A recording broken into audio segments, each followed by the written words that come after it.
Welcome, folks, to episode number 39 of the No Conference for Old Men podcast where three old guys are talking Houston Cougars basketball with a bit of Big 12 coverage added in as well, and proud members of the GoCoogs.com network, the undisputed number one Houston Cougars content provider. Well, another week, and our Big Red Machine continues to churn through Big 12 opponents as the Cougars smothered Kansas State 87-57 in the Little Apple, and then turned around for a 70-54 win at home versus a tricky West Virginia team that had already beaten the Zags, Arizona, and Kansas in Lawrence this season. Now, this Cougars team has kept their last 9 opponents under 57 points since Vegas, and we'll try to keep things rolling with another pair of games this week at UCF this Saturday, and then returning home versus Utah. With 2 games to review, plus another 2 to preview, and a quick turnaround to publish given yesterday's Wednesday game. No formal topic for the three old men to debate this week. But since we're in the middle of Big 12 play, we will begin to summarize one other key Big 12 game starting this week, with the Baylor and Arizona game being the one this week. So let's get into it, guys. In looking at our 2 Big 12 wins this week, let's begin with post-game analyses of the 87-57 destruction of Kansas State in Manhattan, as well as the 70-54 win last night over West Virginia. That was closer than the score indicates. Let's start with you first, Tom. What were some of the things you saw from a coach's perspective in the 2 games? Well, first off, it was just a complete annihilation of K-State. We go into Bramlage Coliseum. They like to call it the Octagon of Doom. It was more like the Octagon of Gloom. It was kind of interesting start. It was 9-8 K-State at the first timeout, the under 16 timeout. K-State had hit 3 threes, and I think it was that white guard that was left open on some skip passes. He hit 3 threes. They were just rhythm shots. But after that, it was slim pickings for K-State. And one thing I got from Kelvin's radio show the other day is he was talking about West Virginia. He was previewing that game, and he was talking about how within that first couple of minutes of the game, you can see what the coaches for the opposition, what their game plan is. And I think what happened there is the first couple of minutes, Kelvin saw what the game plan for K-State was. And then we made some adjustments or whatever. And then from there on, it was all Cougs 46-24 at half. Shout out to JVA for his offensive rebounding. I think he's really coming on that long layoff. He had almost 3 weeks of no practice. I think he's rounding into, midseason form. I do want to say something about Juwan. Juwan had a really good game. He started on Coleman Hawkins, and Coleman did not play like Connie Hawkins. $2 million for that garbage. That guy, he was almost like the MVP of our team. Horrible body language, palms up, head shaking, some really, really bad turnovers. Not a good look for K-State. For $2 million, the guy's just a head case. And Coach Tang has two more months with him. Anyway, make a long story short, just complete thumping. The damage had been done in the first half, so the second half got a little bit sluggish, but like I said, damage had been done, and we rolled to that 30-point victory. Nice. How about the West Virginia game, Tom? West Virginia game? Yeah. That was another one that had an interesting start, kind of like the K-State game, at the under 16. West Virginia came out they were on fire. It looked like an offensive shootout, which with our team is kind of an oxymoron.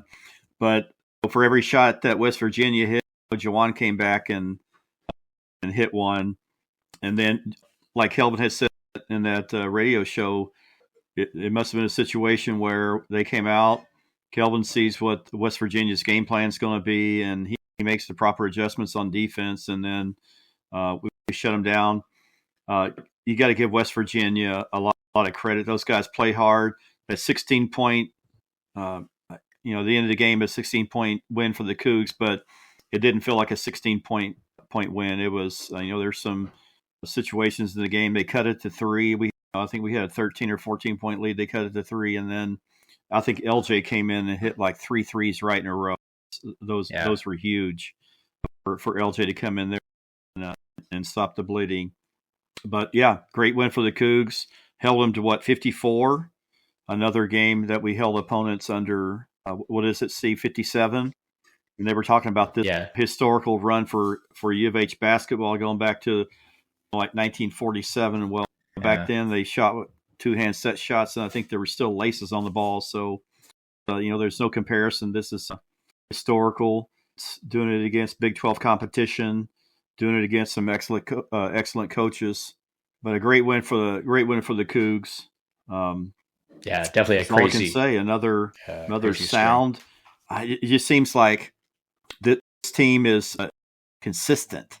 The effort, all that is consistent, and that you probably have to factor in maturity there. We got a veteran team, and the maturity is shown up. Yeah, no kidding. How about you, Bill, from a player's perspective for the 2 games? Well, the most important takeaway, I think, from this game is hooray for me. As I predicted, K-State would score 57, and they did. Sadly, I did not predict us correctly, and I underestimated how well we'd play on the offensive end. I had us winning 77-57 instead of 87-57. So I'll try to do better analyzing our offense and predicting those scores. But I really thought that K-State would based on what they've done this year, it didn't come in with a great record, but they have played well at home. The students weren't back from break, but students or no students, I thought it would be a little closer, obviously. As you mentioned, Tom, this game was completely over at halftime. The first half, we out-rebounded them 22-9. We committed 0 turnovers. We only committed 4 fouls, which is maybe even more impressive. And, we're a guard-heavy scoring team, and we outscored them 28-6 in the paint in the first half. Not a bad first half. Yeah, for the game, we out-rebounded them 44-20. 16 of those boards were offensive. Again, if we had, I'd mentioned this about their previous game, if we had hit one more 3, we would have shot over 50% for the game, and we would have shot 50% from 3. So that's a pretty impressive stat to be bringing up, more often than once, because we are shooting the ball very well. And the offense, and I know, Steve, you'll get into the efficiency, but the offense has really been solid. I'll mention 3 U of H players, and then I'll mention a couple of K-State players, one of whom, Tom, you mentioned, and he deserves a little more time, unfortunately. Although I will say this was a game where everyone that played for U of H did look good. Sharp and Tugler, I thought, were exceptionally strong in the first half, and they were really key to the 22-point halftime lead. Sharp shot well. Tugler was just all over the place. He was on the boards. He was doing everything. And if he can avoid foul trouble, I think that's going to continue. And then, Tom, you mentioned him. How about Francis? 11 points and 9 boards for the game in only 14 minutes. Yeah. Like Wilson, who I've been mentioning recently, Francis is playing more confidently, more aggressively, and he looked great. I think Kelvin should consider playing him the full 40 minutes with stats like that. He could be scoring about 32 and grabbing 25 boards a game, and play himself right into the number 1 NBA draft pick. We totally shut down K-State's leading scorer. We shut down their leading scorer and rebounder, GIXIN. He had 5 points. He had 5 boards for the game. And then next we have, Tom, your favorite, Coleman Hawkins. I mean, this guy is actually a very skilled 6'10" forward. But, and as you were kind of referring to, if he played as physically as he complains to the refs, he'd be a first-team All-American for sure. Kansas State would be a much better team if he would stop complaining. He's got an NBA 6'10" body, but he plays around the perimeter, and they really need help inside. Like I mentioned, the rebounding deficit for them, they needed help inside, and Roberts was able to score. It's almost like they're playing with five guards, even though they've got a 6'9" and a 6'10" player. They've got a good team. McDaniel is a very solid point guard. Hawson, as you brought up, Tom, he's a great shooter. Jones is a versatile small forward. But the two big guys, their two leading scorers, are probably the two least physical big men that I've ever seen.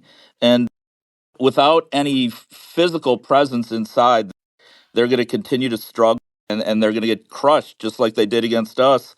And that was the case from start to finish. Yeah. The next game, that was last night, 70-54 over West Virginia. Yeah, I won't get into predictions there. I said that we'd win by 17, which would have been close had DeVries' son played, and we'd win by 31 if he didn't. So we'll just move on. This is a much closer game than I thought it would be. In our preview, I said that West Virginia was okay at everything, but not a great shooting team, except for DeVries, who didn't play. As it turned out, West Virginia did shoot very well for them, especially from three.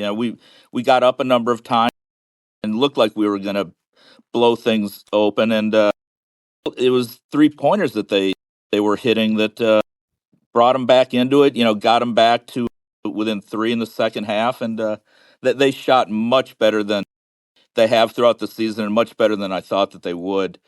We talked about Javon Small, their almost 20-point per game scorer, who's he's an okay shooter, but I mean, he came out hot. He hit threes. He hit 3 of 5 for the game and played well. And then one other guy that I'd mentioned who came off the bench, and this was the guy that led their second half run, Amani Hansberry. Again, solid player, about 6'8", but doesn't shoot well at all. And he comes off the bench and he hits 6 of 8 shots, 3 of 5 threes. This should have been, and based on the way West Virginia typically plays, I don't want to say should have, but it very easily could have been a 25-point plus win had they not shot the ball quite well for them. Our offense continues to play really well and really efficiently. We were bigger, and Roberts really lit them up inside. We really did focus the offense. We were going into him consistently, and that was the thing to do. They're not a great inside team. Our ball movement, I thought, was almost pristine, and it allowed both Cryer and Sharp to hit open threes. And just a really, really strong offensive game again, especially in the first half where we scored 40 points. I'll mention Uzan. He only scored 8 points, but he led the team with 7 boards, 4 assists. He spent a lot of that game defending Small, who ended up only scoring 13 after hitting those threes early. Small did play a pretty good game, dishing out an impressive 8 assists. I loved seeing Uzan guarding him, and I thought he guarded him very well, kept him from penetrating, and I was very impressed there. There were a couple of questionable calls, but I think once we get into it with the bigger, more athletic teams like Arizona, like Kansas, Iowa State, and to a smaller extent even Cincy, Tugler needs to be on the floor. And I mean, you can't help but just absolutely love his aggressive defensive play. He's all over the place. He helps. He deflects balls. He certainly blocks shots, but he also picks up 1 or 2 fouls that he shouldn't be picking up, and it's leading to him playing less than he otherwise would be. Every other starter on the team, and this was a game where there wasn't a lot of bench play. Wilson played some minutes, Arsenault as well, but 4 of the 5 starters played almost 30 or more minutes. And the one who didn't, of course, was Tugler because of the foul trouble. We're going to get into some upcoming games that are a little more challenging, and we definitely need him on the floor in those games. But overall, another really solid win. Yeah, agreed. From an analytics perspective, looking at the Kansas State game, another defensive masterpiece by Coach Sampson and his Cougars team, disrupting all aspects of Kansas State's game plan in the 87-57 win. On offense, we continued, as you guys had mentioned, the quick ball movement, inside-outside balance, which I've really, really loved to watch over the last 9 games or so. We ended up at 53.6% effective field goal percentage, 42.9% from three-point range, and then 51% from two, with 5 different guys scoring in double figures, 3 from the inside. And to further demoralize this Kansas State team, we added 16 offensive rebounds as well. On defense, we just ended up intimidating Kansas State by harassing them over the full 40 minutes. With no easy looks inside, they shot an anemic 41% from two-point range and had turnovers on 22.5% of their possessions. If it wasn't for their 40% shooting from 3, the score would have been far worse. And here's the key stat of the game, guys. If you can believe it, we had 22 more field goal attempts than Kansas State, 69-47. I don't think I've ever seen a stat line like that and that level of disparity in a game since we've been doing this podcast, quite honestly. So just a dominating win versus Kansas State. Now for the tricky game versus West Virginia, from an analytics perspective, we continue to reinforce the same formula as the kids get more and more comfortable with our balanced style of offense this season. This game had more ebbs and flows, and the team got challenged more times than the 70-54 score would indicate. On offense, we continued the stellar ball movement and inside-outside balance against another top 25 D. We shot extremely well again as our offense is now humming along. 60% effective field goal percentage, 42% from 3, and 56% from two-point range. With Roberts, as you guys had mentioned, the man inside having his way with a career-high 22 points, while Cryer, Sharp, and Arsenault all took turns bombing away from three-point range. On defense, we were playing against a West Virginia team that was very disciplined on offense, where they ended up shooting 54.6% effective field goal percentage and a very impressive 41% from three-point range. But we were still able to force turnovers on 22% of their possessions and grab 21 defensive rebounds to limit their possessions. We also clamped down inside the paint, blocking 22% of their shots, resulting in their shooting only 47.6% from two-point range. So the Cougars are now a perfect 5-0 in conference to tie Iowa State and Arizona atop the Big 12. So for this week, let's review a game from one of those two fellow leaders on the board in Arizona as they just beat Baylor 81-70 at home. Bill, what's your soundbite from a player's perspective in that Arizona-Baylor game? I think Arizona's starting to play a lot better than they were early, a lot better than they historically play. They have a history of losing to teams that are well disciplined, that take care of the ball, that play defense, that rebound. Old Wisconsin teams were like that under Bennett and Bo Ryan. They went up against Arizona a few times and beat them.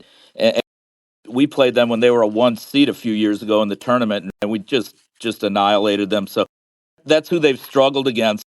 I thought against Baylor that they actually looked much better coached. I think they moved the ball well.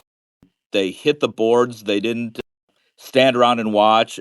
They looked more disciplined recently than I've seen them look in the past, and they are more of a challenge and will be more of a challenge than I would have thought. I would have said just maybe a week and a half or 2 weeks ago. Yeah. Tom, how about you from a coach's perspective in the Baylor-Arizona game? Yeah, it's kind of surprising. I mean, Arizona did lose to some good teams, but they didn't look good losing, if that makes any kind of sense. Yeah. The knock on Arizona ever since, what's his name's got their coach. I'm drawing a blank here. Anyway, Tommy Lloyd. The knock on his teams has been the toughness issue. Very good on offense.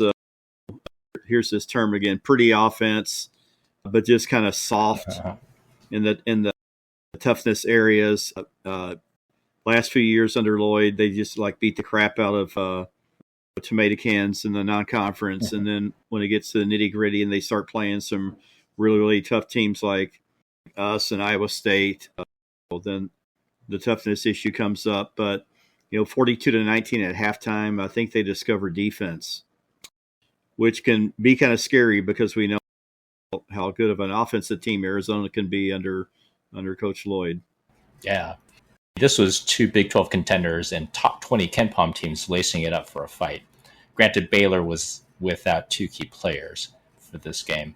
But from an analytics perspective, the highlight was that Arizona took advantage of Baylor's number 46 adjusted defensive efficiency D to shoot a sizzling 50% from three-point range and 55% from two-point range. While on D, Arizona did not allow Baylor clean looks from three, resulting in Baylor shooting only 30% from three-point range. Arizona also forced turnovers on 19% of Baylor's possessions. So Arizona, as you guys have both said, is rounding into contender form in the Big 12 after a sluggish start to the season. So now we move on to two more games this upcoming week for Houston, at UCF and then a trip back home versus Utah. Tom, what's your coach's take about the next two games?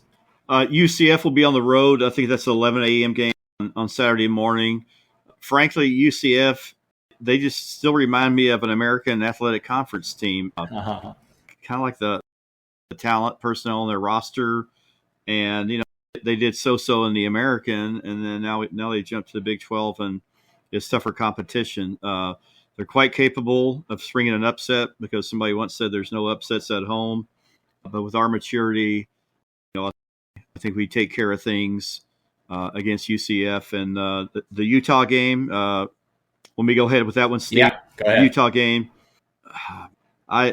I thought Utah might win 3 conference games total, maybe 4. And then they beat TCU on the road the other day. And I watched them play a little bit this year, and I don't think they're very good. I think they're really going to struggle against our quickness and athleticism. Yeah, no, I agree. How about you, Bill? What's your brief preview of both games from a player's perspective? Well, UCF right now, they're 12-4.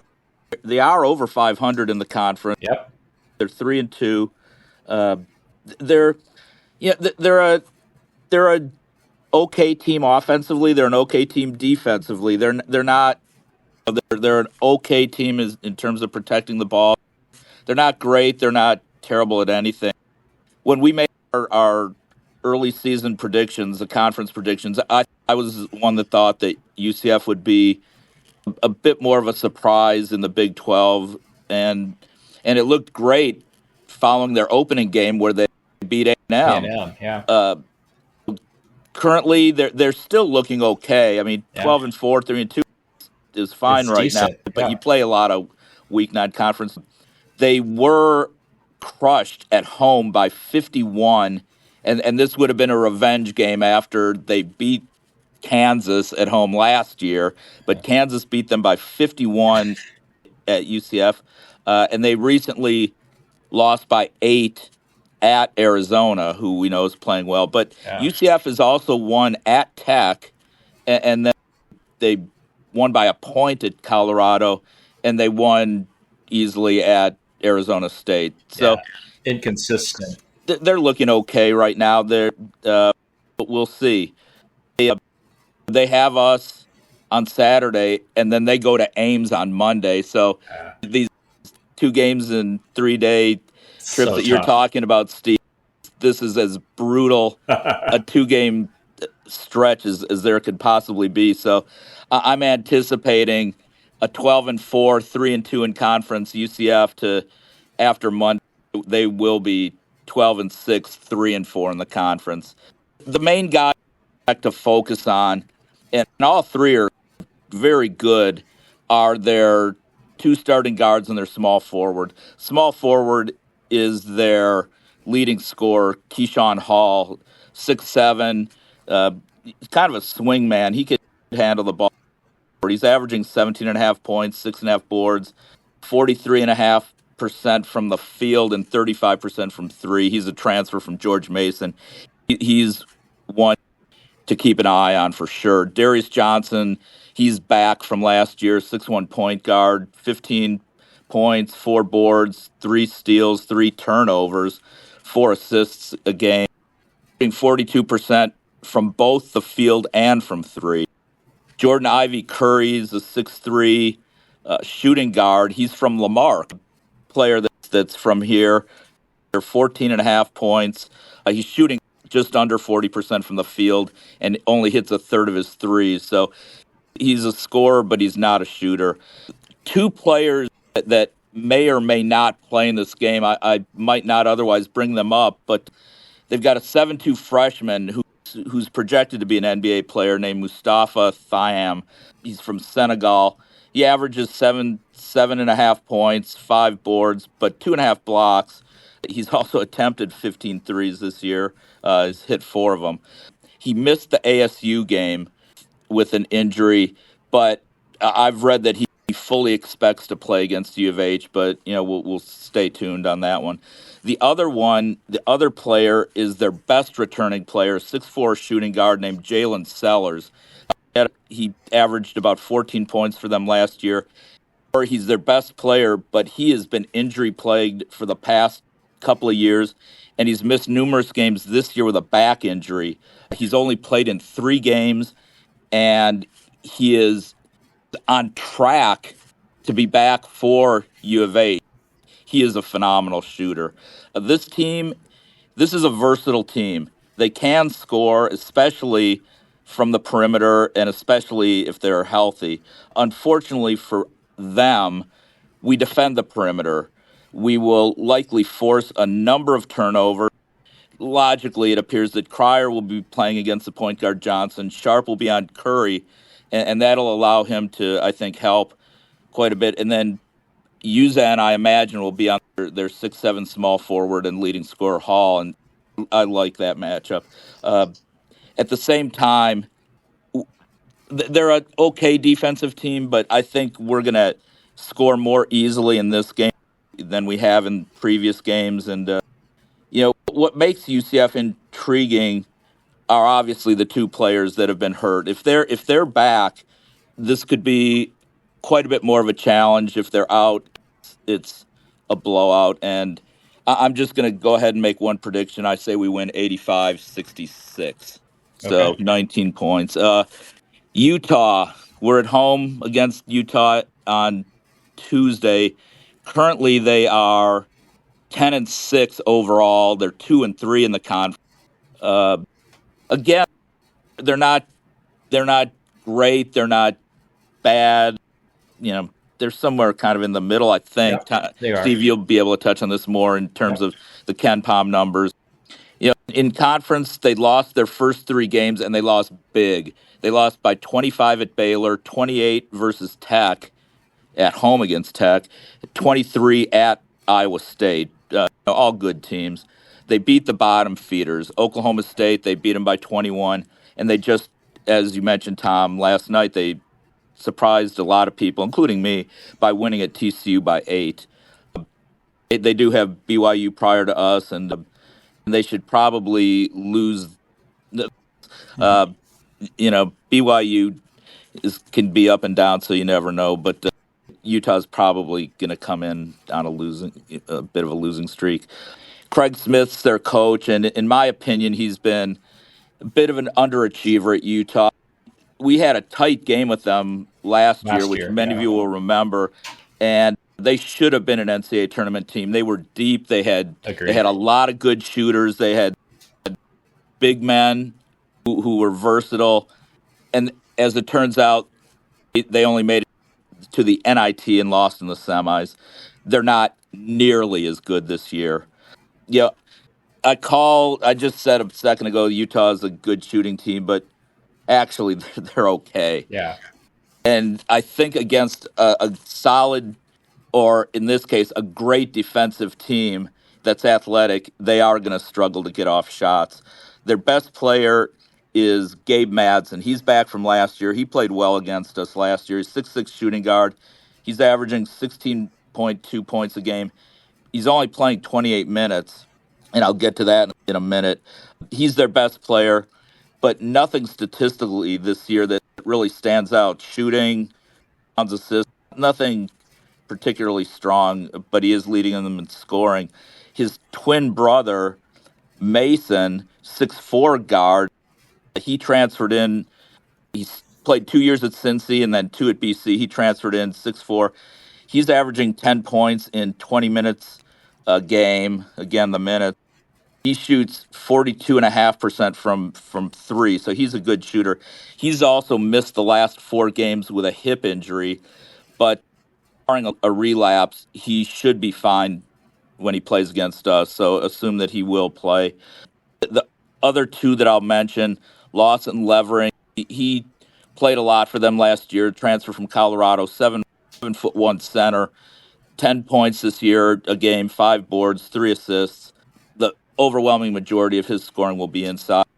And then they've got a guy who's filled in, and Madsen's been out. His name is Jake Wallen. It's either Whalen or Wallen, Wahlin. He's a 6'10" Wallin, sophomore. I think. Wallin. Okay. I'll defer to you on that. 6'10", power forward. He will be all over the boards, so he'll be a battler inside. And he has every capability of putting up maybe 10 points. And like I said, I mentioned the minutes because nobody on this team typically plays a ton. They've got 11 players on this team that are averaging 10 or more minutes a game. So they're deep. They're not good, but they're deep. And they'll play a lot of players, a lot of maybe mediocre players, but they'll play a lot of them. And, I see Utah's trend of playing a lot of guys as continuing against us, because I think the starters will probably be pulled maybe 8 to 10 minutes into the second half, because I think this game is going to get as ugly as almost any game we've played this year. They're just not going to be able to compete with us on an aggressiveness and athletic and anything level. Saying that we're going to win this game by 35 is probably being kind to them, especially at Fertitta. I think it just depends, quite honestly, on how much Jefferson and said play.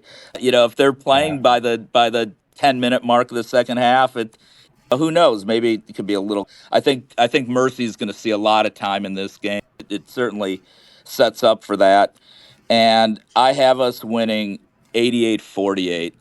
Okay, wow, big win. I mean, when I look at the 2 games from an analytics perspective, UCF has only been good, as you guys had mentioned, but boy, they're super athletic this year and actually fun to watch for me so far. I've actually watched a few of their games. They're number 73 now in KenPom at 12-4 with a whole new roster this year. So that's been somewhat of an adjustment. They're 59th in adjusted offensive efficiency and 98th in adjusted defensive efficiency, where we're now up to 11th in adjusted offensive efficiency and number 1 in the country in adjusted defensive efficiency this season. UCF is still shooting the ball very poorly on offense, just like last season, ranking 237th in effective field goal percentage. But the big difference this season is that they are getting to the line a lot, driving the basket and making free throws at a very strong clip, ranked 33rd in free throw percentage. On defense, where UCF has been actually pretty strong the past 2 seasons, they have dropped off precipitously down to 98th in KenPom. But again, it's really misleading because they're one of these teams, when you watch them play, are deceptively long and athletic. So we can't sleep on them on that side of the ball either. But as long as we continue our recent ball movement and balance, our stellar shooting as of late will be difficult to stop. While on D, as long as we stay away from fouling too much, which we've actually been really good at this season other than Tugler, it's going to be tough for a poor shooting UCF team to score very many points. Based on the metrics, this is projected to be a 12-point win for the Cougs on the road by KenPom. UCF just split the last 2 games on their Arizona swing, so I think they will be focused and eager now that they're back at home. But we're hot right now and will be too much for UCF. And I'm projecting actually a 15-point win, 68-53 on the road.